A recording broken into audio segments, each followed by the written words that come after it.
বাবু খাইছো? হ্যালো, তোমার নাম চেঞ্জ করতে হবে এখন। তুমি গুগল করো, দেখো কিভাবে তোমার নাম চেঞ্জ করা যায়। গুগল করতে হবে না, আমি অলরেডি করেছি। হলফনামা সম্পাদন করতে হয়, 200 টাকা একটা জুডিশিয়াল স্ট্যাম্প। কাম ডাউন। হয়েছে কি? আমার নাম কেন চেঞ্জ করবো? তোমার নাম কি পরিমাণ ভাইরাল তোমার কোনো আইডিয়া আছে? কি সব গান হচ্ছে, মানুষ জেলে বুড়া মুখে মুখে একটাই কথা বলো, আমি তুমি খেয়েছো কিনা সেটা পর্যন্ত জিজ্ঞেস করতে পারি না। আশেপাশে কলেজগুলোতে তাকায় তাকায় হাসে। তোমার নামটা চেঞ্জ করতে হবে। আর কি বিপদ? মানুষ আমার নাম নিয়ে হাসিতে আমার নাম পরিবর্তন করতে হবে? It's not fair. আচ্ছা, যদি তুমি রিয়াক্টই করো তাহলে আমারও রিয়াক্ট করা উচিত, কারণ তোমার নামে তো আমার অনেক কিছু শুনতে হয়। আমার নাম নিয়ে কেন তোমাকে কেউ কথা শোনাবে? যেমন প্রচন্ড গরম পড়লে আমার কলিগরা আমার আশপাশে ঘোরাঘুরি করে আমাকে টিজ করে, বলে আই বৃষ্টি ঝেপে ধান্দে বৌমে। এটা তো না, আরো আছে। না না, আসলে শোনো, এই কলিগ আর এই ফ্রেন্ডদের জন্য এই গার্লফ্রেন্ড বয়ফ্রেন্ড টপিকটা খুব মজা নেওয়ার একটা বিষয়। একবার বিয়ে করে ফেলি, তারপর দেখবো ওরা আমাকে রেসপেক্ট দিচ্ছে, আমাকে রেসপেক্ট দিচ্ছে। আমি সিরিয়াস, মানে আর কতদিন ওয়েট করতে হবে? I am ready, you are ready. বাসায় কি মানবে? কেন মানবে না? I am a good looking handsome guy. আমি একটা ভালো সিজিপিএ নিয়ে গ্রাজুয়েশন শেষ করেছি, আমি খুব ভালো একটা জব করছি। কোনো মেয়ে শাহরুখ খানকে নিয়েও যদি যায় তাও না বাসায় মানবে না, ভেটো দিবে। আর প্রেমের বিয়ে নিয়ে সবার একটা ধারণা থাকে, প্রেমের বিয়ে টিকবে না, প্রেমের বিয়ে হলে কোনো প্রবলেম হবে, মানবে না বাসায়। তাহলে এখন আমরা কি করবো? আমার বাবাকে ইমপ্রেস করবা। তো আমার বাবা নিজের থেকে বলে, আমি একটা ছেলে দেখছি খুব ভালো, তুই দেখবি না? তোমার বাবাকে ইমপ্রেস করা আমার বা হাতের খেল, কিন্তু আমি তো টেনশন আছি তোমাকে নিয়ে। আমাকে নিয়ে তোমার কেন টেনশন হবে? আমিও তো দেখতে শুনতে খারাপ না, আমি হাইলি এডুকেটেড, ইউনিভার্সিটি টপার, একটা ভালো প্রতিষ্ঠানে ভালো একটা জব করছি। তুমি মাত্র যা যা বললা তা আমাদের সমাজের চোখে একজন বিয়ের পাত্রীর জন্য ডিসকোয়ালিফিকেশন। তুমি বলতে চাচ্ছ আমি তোমার জন্য disqualified? More than qualified for me. মা অনেক মডার্ন, মেয়েরা স্বাধীন চেতা হয়, সে খুব অ্যাপ্রিসিয়েট করে। আমার মা এখনো প্রতি সপ্তাহে নিজের বাজারটা নিজে করে, সংসারের সবকিছু নিজেই দেখে। আমার মা তোমাকে খুব পছন্দ করবে, তুমি বাইরে কাজ করতে চাইবে, আমাকে অ্যাপ্রিসিয়েট করবে। শোনো, তুমি কাজ করো, আমি নেক্সট উইকেন্ডেই মাকে ইমপ্রেস করতে বাজারে চলো। বাজার? হ্যাঁ, এই বাজার? ও নো ওয়ে। হ্যালো, তোমার মা চলে গেছে? এখনো পাও নাই? আমি মনে হয় পেয়েছি। হ্যাঁ, দশটা দেন। আপনি ফ্যামিলি তো ভালো আছে? এটা আছে। আপনি কি লাউড নিচ্ছেন? না না, লাউড নেই। আমি দশটা দেন থেকে। কি যে বলে, একটা দেখেন। হ্যাঁ হ্যাঁ হ্যাঁ, এই তুমি বাসায় বাজার করো? আমি সবসময় বাজার করি। আসলে মা, তুমি এত কষ্ট করছো, কেনা নেই জানা নেই, তুমি আমাকে এত হেল্প করছো, আমার খুব খারাপ লাগছে। না না, কি যে বলে না, আমি তো সব সময় মানুষকে হেল্প করতে খুব ভালোবাসি, আর আমি তো প্রতিদিন বাজারে আসি। দোয়া করি মা, তুমি অনেক সুখী হও।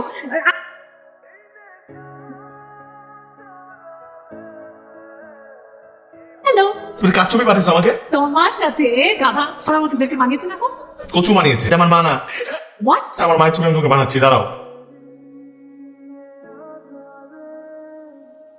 তুমি কি গাধা? তুমি এই ছবিটা আমাকে আগে পাঠাতে পারতা না? তুমি আমাকে যে ছবিটা পাঠাইছো সেখানে তোমার মার চেহারা বোঝা যায়? আমি কিভাবে বুঝবো ওটা দেখে যে এটা তোমার মা? আশ্চর্য, আমি একটা কি র‍্যান্ডম মহিলার সাথে বাজার করলাম, যা তুলে দিলাম, তাকে বললাম আমার দেখা হবে। এত কষ্ট আমি কিসের জন্য করলাম? এই গন্ধ বাজারের ব্লগে আমি ছাড়বো না বাবু। রাখো তুমি ফোন। আমি তো আজকে বাজারে দেখলাম মেয়েরা মুরব্বীদের ব্যাগ বহন করে বাসায় পৌঁছে দিয়ে সাহায্য করছে। আমার ছেলেকে দেখো, এখনো মোবাইলে মুখ গুজে বসে আছে। তোমার মতো মেয়ে এই সময় আসলেই বিরল। তুমি কি সুন্দর বাজারে সবাইকে সাহায্য করছো, I am impressed. Thank you aunty. যে আমি কিছু না মনে করলে আপনার সাথে একটা সেলফি নিব? বলো, আমার মোবাইল একটা তুলবে? শোন আন্টি। Thank you aunty. না, আর ভালো থেকো মা, আবার দেখা হবে। আরে সরি, আমার প্রোডাক্ট দেখাচ্ছে কেন? আমি তো বুঝি নাই যে আসলে এইটা এরকম প্যাথেটিক। মা কিন্তু সবসময় মানুষ হেল্প করতে পছন্দ করে, তাই ওই সূত্রেই আর তোমার উপর খুশি হয়েছে, তোমাকে 100 টাকা বকশিস দিয়েছিল। কিন্তু সে কিন্তু তোমাকে খুব পছন্দ করেছে, আমার প্রশংসায় পঞ্চমুখ। এটাও বলেছে মেয়েটা যদি ঠিকঠাক মতো পড়াশোনা করার সুযোগ পেয়ে খুব ভালো একটা চাকরি। এবার কিন্তু তোমার পালা। আমার বাবাকে যদি ইমপ্রেস করতে না। আমি তোমার বাবাকে এত সুন্দর করে ইমপ্রেস করবো, হ্যাভ নো আইডিয়া। রিয়েলি? তোমার বাবার ছবি দেখাও। আমি কোনো ছবি দিতে পারবো না। তুমি তোমার মার ছবি দিয়েছিলে আমাকে, বাবাকে খুঁজে বের করো। এটা এতটুকু অ্যাটলিস্ট বল যে তোমার বাবার পছন্দ কি। বই পড়া? বই যারা পড়ে তাদেরকেও বাবা খুব পছন্দ করে। বই পড়া মানুষের সাথে ঘন্টা পর ঘন্টা গল্প করে কাটিয়ে যায়। হ্যাঁ, তাহলে তো একটু ঝামেলা হয়ে গেল। উনি তো পুরোই আমার অপোজিট। আসলে আমি আমার লাইফে একাডেমিক পরীক্ষা তার ছাড়া কখনো গল্পের বই পড়নি, উপন্যাস পড়নি? একদমই না। তাহলে তো তুমি মরেছো তোমার সামনে। এত সহজ না ম্যাডাম, আমিও এত সহজে হেরে দেওয়ার কথা না। না না, ডিস্টার্ব করো না। এই আমাকে এক কাপ দাও। আচ্ছা, এক কাজ করো, আমাকেও আঙ্কেলের মতো একটা চা বানায় দাও। হঠাৎ করে রবি ঠাকুরের একটা কথা মনে পড়ে গেল, শোনো হে চৈনিক, চা খাবে দৈনিক, গায়ে বল হলে পরে হতে পারবে সৈনিক। তোমাকে তো আগে কখনো এই পার্কে দেখিনি। আঙ্কেল আসলে এক একদিন এক এক পার্কে গিয়ে জগিং করি। আমি ভাবছি আঙ্কেল এখন থেকে এই পার্কেই আসবো। আঙ্কেল ওই যে যাদব চৌধুরী কিন্তু একটা কবিতা আছে এটা রিলেটেড, সঞ্জীবনী যোগ শিবিরে রোজ সকালে মাঠে ঘন্টা দুয়েক বলবো কি ভাই বড্ড মজায় কাটে। তুমি তো বেশ সাহিত্যমালা দেখছি। চেষ্টা করছি আঙ্কেল। আমি তো চাই নরমান মেলরের মতো বই পড়তে পড়তে মৃত্যুবরণ করতে। আরে, কি বলছো? এই বয়সে কেন মৃত্যু চিন্তা? হ্যাঁ, বয়স তো সামনে পড়ে আছে। পড়ো, প্রচুর বই পড়ো এবং জ্ঞানের সাগরে ফিরি। আঙ্কেল জ্ঞানের সাগরে ভাসতে ভাসতে আমি কখন যে লেখালেখি শুরু করে দিয়েছি আজও জানি না। লেখো নাকি? পড়ি আঙ্কেল। কি নিয়ে লেখো? প্রেমের কবিতা uncle। আচ্ছা, খুব ভালো। আমার তো বই আছে আঙ্কেল। তাই নাকি? হ্যাঁ, আপা মারতে মারতে কি সব বলে ফেলতেছি আল্লাহ জানে। এক কাজ করো, যে আমার কার্ডটা রাখো, এই ঠিকানা অনুযায়ী একদিন বাসায় চলে এসো। জি আঙ্কেল। শিব সাহিত্য নিয়ে আলোচনা করা যাবে। ফ্যান্টাস্টিক। তোমার বইটা সাথে করে নিয়ে এসো। কোন বইটা আঙ্কেল? এই যে তুমি বললে না তোমার একটা বই ছাপা হয়েছে, জি, আঙ্কেল। যে বইটা নিয়ে এসো। ঠিক। খুশি হয়েছে আমি। খেলা সামলাও এবার। আর আমি তো তোমার বাবাকে ইমপ্রেস করার চেষ্টা করছিলাম, কখন যে মুখ দিয়ে বইয়ের কথাটা বের হয়ে গেল আমি বুঝতেই পারিনি। তোমার বাবার সাথে দেখা করার আগে আমি কত হোমওয়ার্ক করেছি তুমি জানো? ফেসবুকে খুঁজে খুঁজে সাহিত্যের পেজগুলো বের করে আমি লাইক দিয়েছি, হাজার খানেক পোস্ট করেছি, কতগুলো কবিতা মুখস্থ করেছি। আমি এখন আমার লেখা বই কোথায় পাই? আমি যে ঝামেলায় পড়ছি, এই ঝামেলা থেকে তুই ছাড়া আমাকে আর কেউ উদ্ধার করতে পারবে না। আমার বাঁচানা দোষ। তুমি কি করবো সেটা বল। তুই তো লেখালেখি করিস, তোর তো একটা বইও বেরিয়েছে। হ্যাঁ, তোর কিচ্ছু করতে হবে না, তোর এক কপি বই আমি নিব এবং তোর ওই কভারের সফট কপিটা তোর কাছে আছে না? হ্যাঁ আছে। ওইখানে আমি শুধু তোর ছবির জায়গায় আমার ছবি বসিয়ে দিব আর নামের জায়গায় আমার নাম বসিয়ে দিব। দোষ প্লিজ, দোষ না করিস না, দোষ প্লিজ। এটা মারাত্মক না? মারাত্মক। কিন্তু তুই যদি আমার বন্ধু না হতি, এই আইডিয়ার জন্য আমি সরাসরি তোর নামে মামলা করি। না আগে আসার কথা ছিল, এত দেরি করলি কেন? বইটা ম্যানেজ করতে গিয়ে দেরি হয়ে গেল। এলো রে বৃষ্টি। বাবা ওই যে বাবু নাম বলছে, তুমি নাকি আসতে বলেছিলে? ও, হ্যাঁ হ্যাঁ হ্যাঁ, এসো এসো, বসো, বসো। হ্যাঁ, ভালো আছি। তোমাকে তো সেদিনের পর থেকে আর সকালে পার্কে দেখছি না। আঙ্কেল আসলে সময় হয়ে ওঠে না, কেস থাকে তো। এটা আঙ্কেল বই বই? বই এনেছেন, আমার বই। ও হ্যাঁ হ্যাঁ হ্যাঁ, হ্যাঁ, বলেছিলে। আমার লেখা এটা চতুর্থ বই। আচ্ছা, তো খুব দারুণ হয়েছে। বৃষ্টি, কি সেই ছেলে বাবু যার কথা তোকে বলেছিলাম, খুব ভালো লেখা, ও বই নিয়ে এসছে, সাহিত্যমালা। আর এসব ছেলে পেলে সাহিত্যমালা হয়, ওরা কখনোই খারাপ হতে পারে না। না না একদম পারে না বাবা, ঠিকই বলেছো। আচ্ছা আপনি চান না। করবি নিয়ে কবিতা? তুমি তো দারুণ কবিতা লিখেছো। এই যে করবি নামের যে কবিতাটা, এটা তো অনেকটা সুরিয়ালিস্টিক ঢঙে লেখা। Thank you uncle. Thank surrealism কি আঙ্কেল? সুরিয়ালিজম বাবা, যে মিনা একটা পছন্দের একটা কবি আছে না, যে ছন্দের জাদুকর। সত্যেন্দ্রনাথ দত্ত ছড়াকার।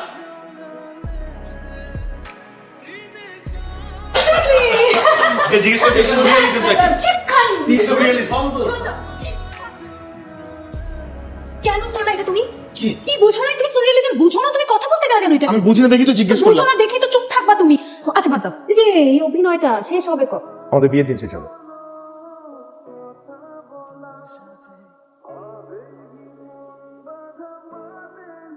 আরে সালাম আলাইকুম আপা, কেমন আছেন? আরে আপনি কেমন আছেন? এই ভালো আছি। কিছু কেনাকাটা করতে আসছেন বুঝি? ভাই বাসায় একটু মিষ্টি বানাবো। মিষ্টি?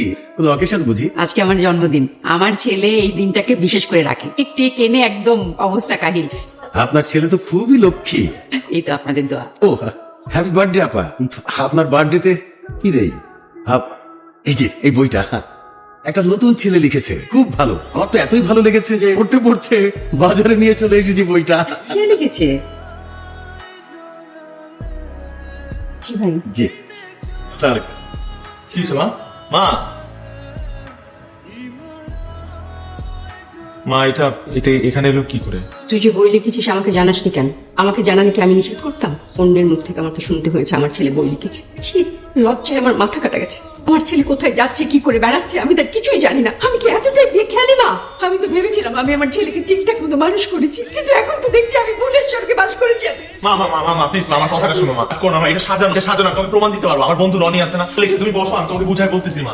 তুই কি আমাকে মূর্খ পেয়েছিস? এই দেখ, তোর তোর তোর তোর নাম লেখা। আসলে আমি ওই মেয়েটাকে ভালোবাসি মা। এখন ওর বাবা কোনোভাবেই রাজি না। বাবার পছন্দ হচ্ছে বই, ওর বাবার পছন্দ হচ্ছে লেখক। এখন আমি তো লেখক, আমি লিখতে পারি না। আমি বন্ধুকে বলছি, ও লিখে দিছে এই বইটা। সরি মা, আমি জানি আমি ভুল করছি, মিথ্যা বলছি। তুই কি আমার উপর একটু ভরসা করতে পারলি না? তুই কি বৃষ্টির কথা আমাকে আগে বলতে পারতি না?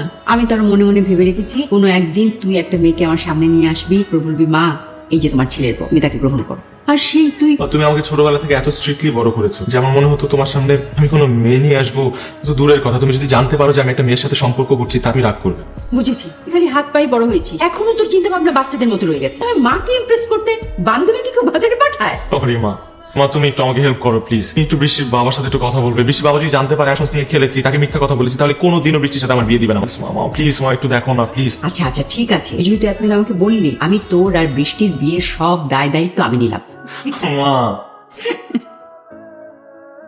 দেখেছেন? এটা কি তুমি এটা কোথায় পেলে বাবা? কোথায় পেলাম সেটা বিষয় না, আমি জানতে চাচ্ছি মহিলা যা যা বললেন সব কি সত্যি? আজকাল বাজারে গিয়ে বয়স্ক মানুষদের ব্যাগ টেনে দাও, তাদেরকে সাহায্য করো। আশ্চর্য, যে মেয়ে বাজারের নাম শুনলে নাক সিটকায়, সে বাজারে গিয়ে অন্য মানুষের ব্যাগ টেনে দিচ্ছে। আর উদ্দেশ্য যদি মহৎ হয়, তাহলে সেজন্য তো তোমার কষ্ট পাওয়ার কিছু নেই, তোমার গর্ব করা উচিত। তুমি এমন অপরাধীর মতো মুখ নামেই আছো কেন? বাবা আমি একটা বাবু নামের ছেলেকে পছন্দ করি। মাকে ইমপ্রেস করার জন্য আসলে বাজারে যাওয়া, কাউকে হেল্প করাটা উদ্দেশ্য ছিল না, উদ্দেশ্য ছিল ওর মাকে পটানো। তুমি তাহলে আজকাল এসব করে বেড়াচ্ছ? বাবা আমি খুবই লজ্জিত বাবা, জিনিসটা যে এত দূর গড়িয়ে যাবে সেটা আমি চিন্তাও করিনি বাবা। আমি বাবুর সাথে আর কোনো যোগাযোগ রাখবো না, প্লিজ আমাকে ক্ষমা করে দাও বাবা। বাবুকে কাল আসতে বলবে এখানে। অপরাধ তোমরা দুজনই করেছো, সুতরাং শাস্তি দুজনকেই পেতে হবে। আমার ছেলে কিন্তু আপনাকে খুবই ভয় পায়, আমি অনেক বুঝিয়ে সুঝিয়ে আপনার কাছে নিয়ে এসেছি। কি করবো? দোয়া করো যাতে মেনে নেয়। বৃষ্টি, হ্যাঁ বস। আমি আর তোমার মা মিলে তোমাদের দুজনের ব্যাপারে একটা সিদ্ধান্তে পৌঁছেছি। আমরা তোমাদের সম্পর্কটাকে মেনে নিয়েছি, তবে আমাদের কিছু শর্ত আছে। যেমন জি? আমার শর্তটা হচ্ছে বৃষ্টির জন্য। তুমি তো খুবই গুণী একটা মেয়ে, তোমার মতো গুণী মেয়েকে যে কেউ ঘরে বউ করে নিয়ে যেতে চাই, কিন্তু আমার শর্তটা হচ্ছে আমাদের বাড়িতে যাওয়ার পর তুমি যে কোনো কাজ করো আর না করো, আমার সাথে কিন্তু সপ্তাহে একদিন বাজারে তোমাকে যেতেই হবে। আর আমার শর্ত বাবুর জন্য, বাবুকে প্রতি সপ্তাহে একটা করে বই পড়ে শেষ করতে হবে। আমি রাজি। Thank you, বাবা।